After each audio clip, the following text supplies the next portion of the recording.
भारतीय संविधान का पार्ट 3 में आप सभी लोग का स्वागत है। तो चलिए शुरुआत करते हैं 1892 का अधिनियम से। इसका पहला पॉइंट बोलता है, इस अधिनियम के द्वारा सर्वप्रथम अप्रत्यक्ष रूप से केंद्रीय तथा प्रांतीय विधान परिषदों में निर्वाचन की व्यवस्था की गई।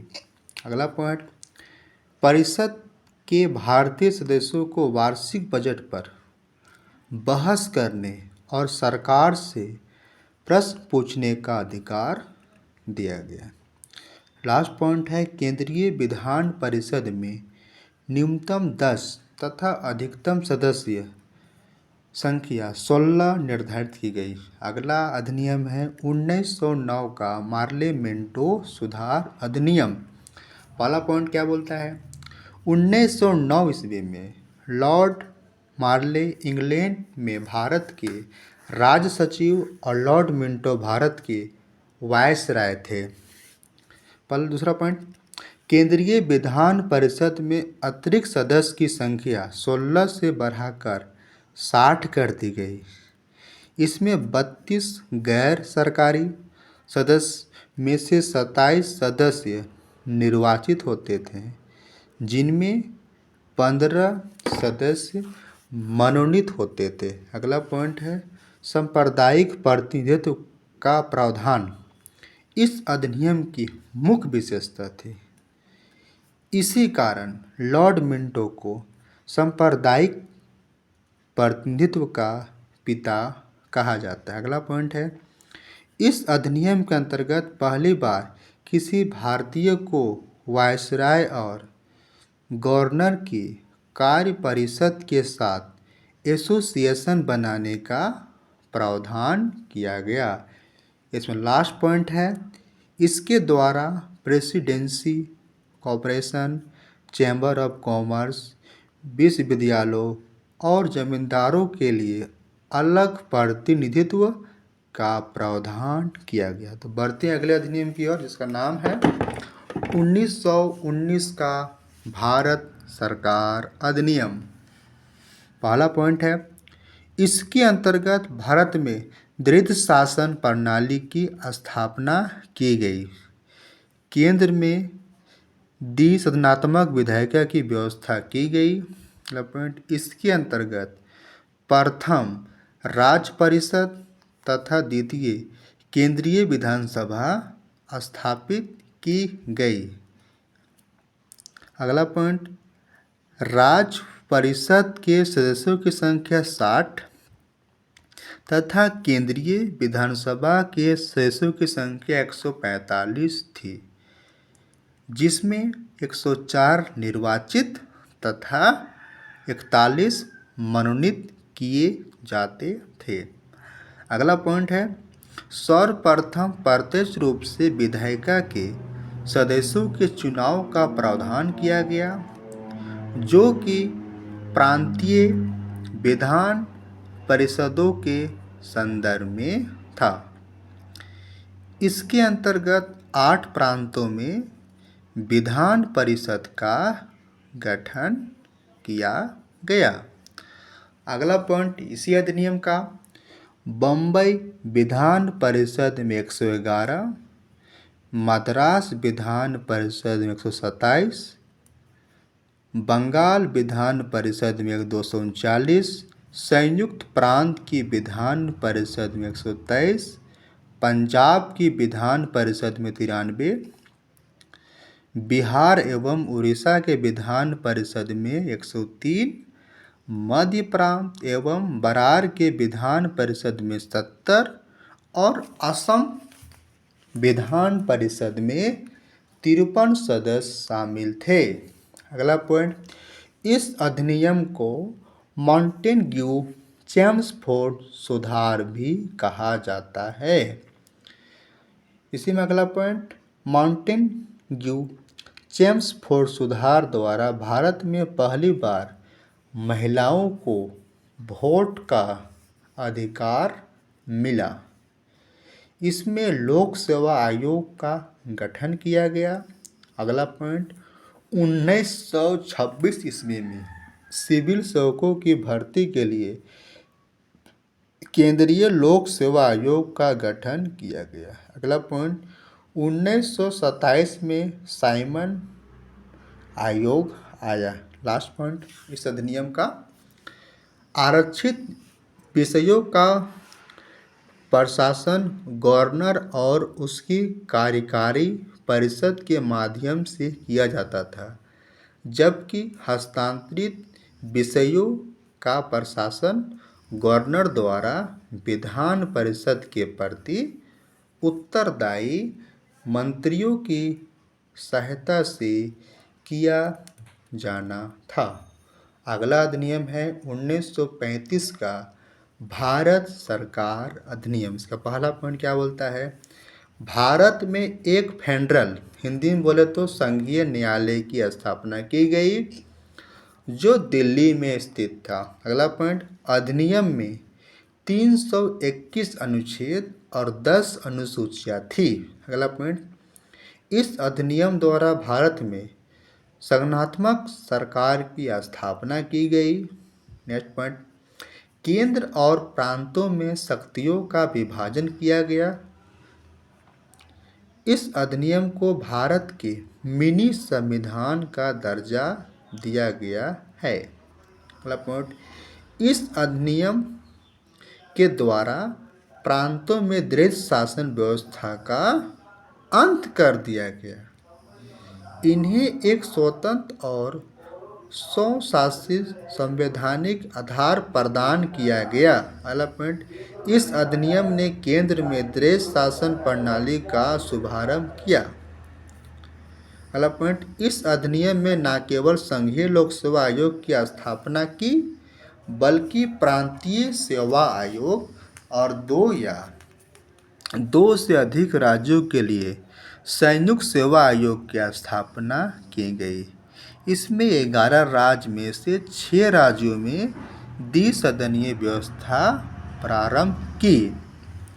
अगला पॉइंट, अधिनियम ने केंद्र और इकाइयों के बीच 3 सूचियाँ, पहला संघीय सूची जिसमें 59 विषय थे, दूसरा राज्य सूची जिसमें 54 विषय थे, तीसरा समवर्ती सूची जिसमें 36 विषय थे, उसी के आधार पर शक्तियों को बांट दिया।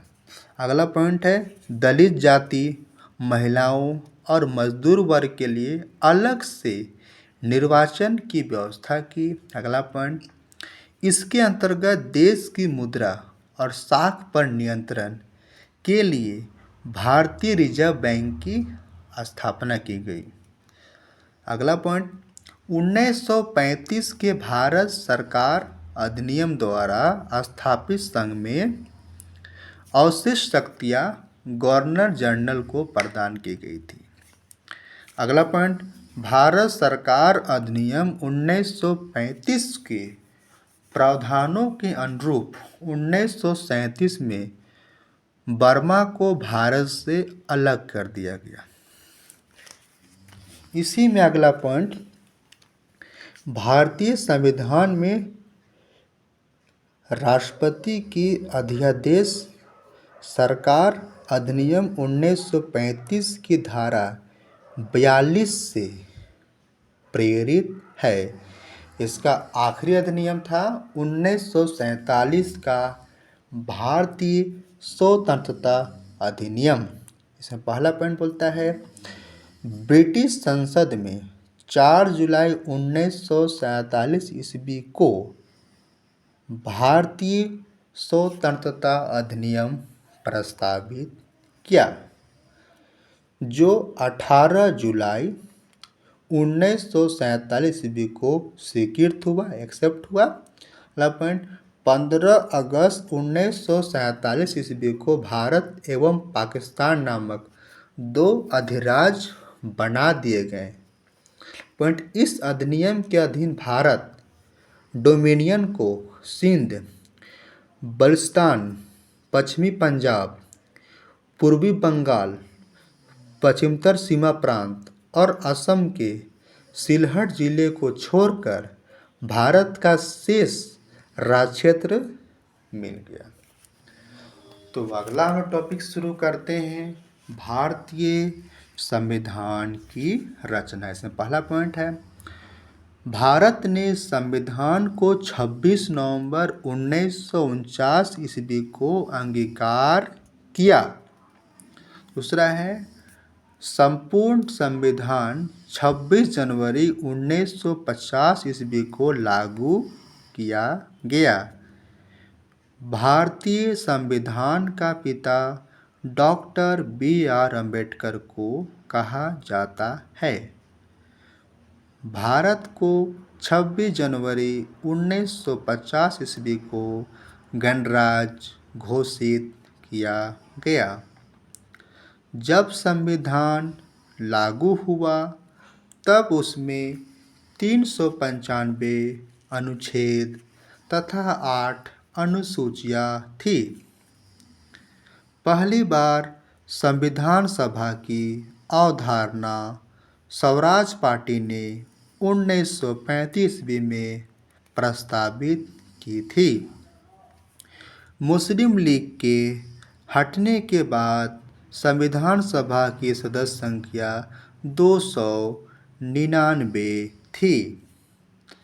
संविधान बनाने के लिए 13 कमेटियां गठित की गई थी। संविधान सभा की प्रथम बैठक 9 दिसंबर 1946 ईस्वी को हुई थी।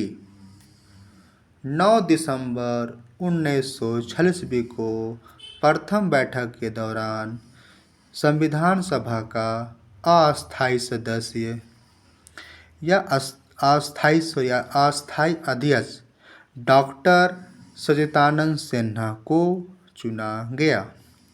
पॉइंट, संविधान सभा का गठन कैबिनेट मिशन योजना के प्रस्तावों के अनुसार किया गया था। 11 दिसंबर 1946 ईस्वी को गठित संविधान सभा का अस्थायी अध्यक्ष डॉक्टर राजेंद्र प्रसाद को नियुक्त किया गया था। संविधान सभा द्वारा संविधान निर्माण में 2 वर्ष 11 महीने 18 दिन का समय लगा था।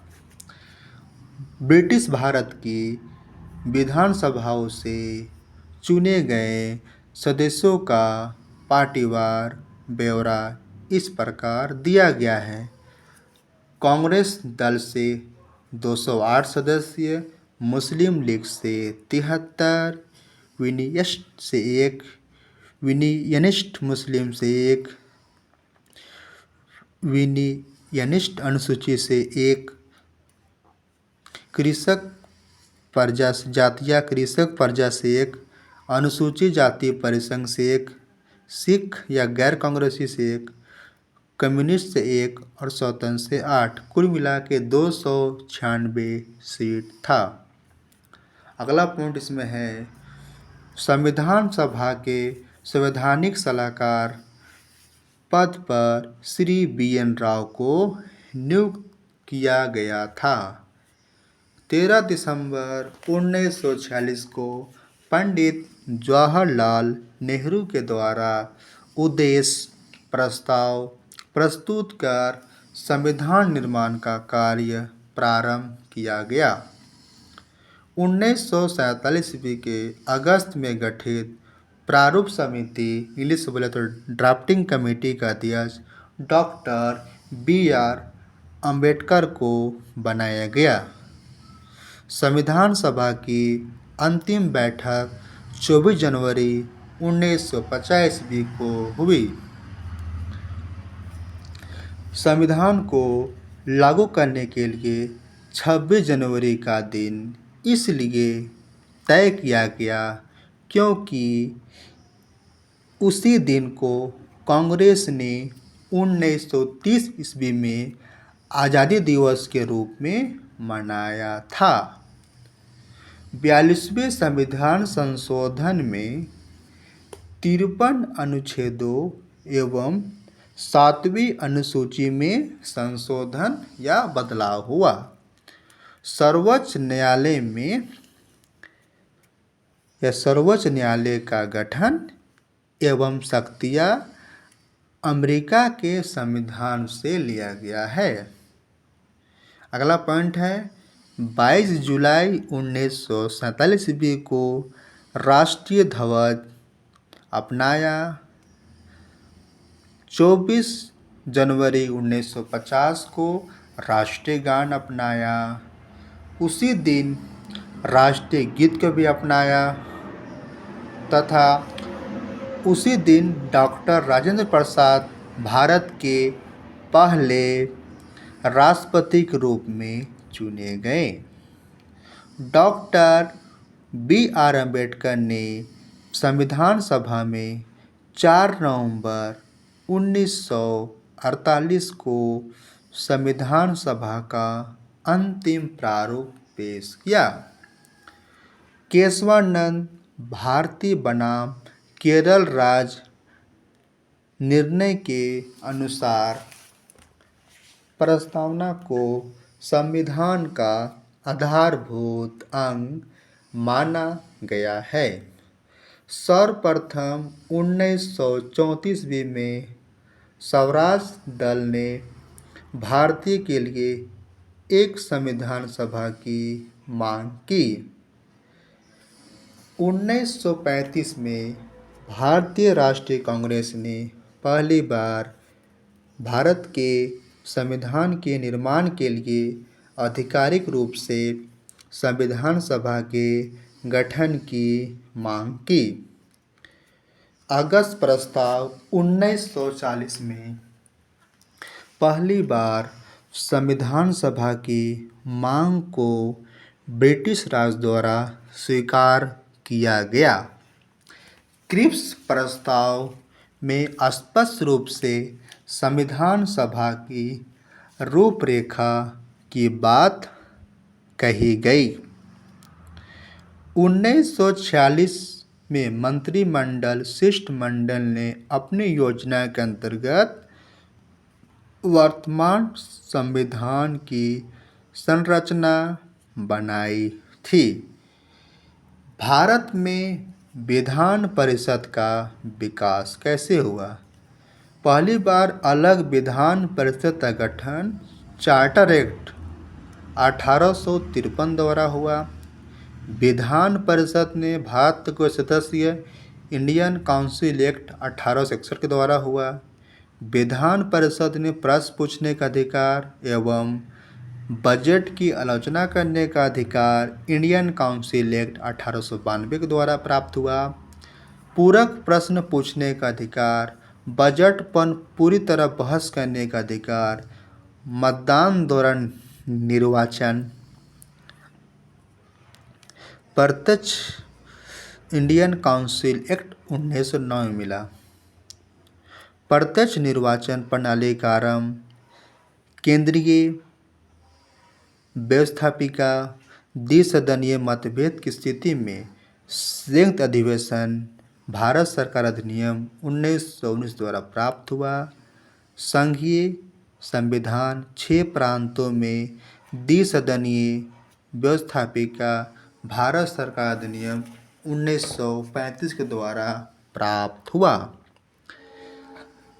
भारतीय संविधान का भाग 1 प्रथम अनुसूची अनुच्छेद 1 से 4 संघ और राज्य क्षेत्र से संबंधित है। भारतीय संविधान का अनुच्छेद 1 के अनुसार इंडिया अर्थात भारत राज्यों का संघ होगा। भारतीय संविधान का अनुच्छेद 3 वर्तमान राज्य क्षेत्रों में से नए राज्यों के निर्माण के विषय में व्याख्या करता है। हम लोग पढ़ते हैं राज्य के पुनर्गठन के लिए कौन कौन सा आयोग गठित किया गया है। तो पहला आयोग गठित किया गया था एस.के. धर आयोग 1948 में थे न्यायमूर्ति एस.के. धर। आंध्र प्रदेश को भाषा के आधार पर गठन करने की मांग दिसंबर 1953 को फजल अली की अध्यक्षता में